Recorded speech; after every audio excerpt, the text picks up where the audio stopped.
দেখুন নিউজটা, ভারত থেকে দূরত্ব আর চীনের সাথে বন্ধুত্ব। খুব সুন্দর একটা নিউজ, পজিটিভ নিউজ। প্রবাস থেকে দেখে ভালো লাগছে। আসলে কি বলবো, ভারত ইন্ডিয়া খুব বাজে একটা দেশ, আমাদের পার্শ্ববর্তী দেশ কিংবা প্রতিবেশী, কিংবা আমরা যে 1947-এ যে আমাদেরকে আলাদা করা হয়েছে 1947 সালে, হ্যাঁ, বাংলাকে আলাদা করা হয়েছে, বাংলাদেশকে আলাদা করা হয়েছে, এতে আমি অনেক খুশি। কারণ ভারতীয়রা, হিন্দু বলেন মুসলিম বলেন, ওরা আসলে খুব খারাপ, ওদের মন মানসিকতা ভালো না, ওরা হচ্ছে খুব চিপ মেন্টালিটির।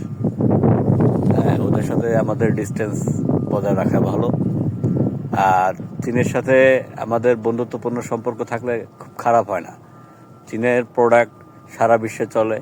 সৌদি আরবের মতো দেশে আমরা যে ই কমার্স প্রতিষ্ঠানে কাজ করি, এখানে অধিকাংশ প্রোডাক্টই হচ্ছে চীনের। তো চীনের প্রোডাক্ট দিয়ে পুরো বিশ্ব চলছে, আর চীনের প্রোডাক্ট দিয়ে ব্যবসার প্রসার হচ্ছে মানুষের। ধন্যবাদ।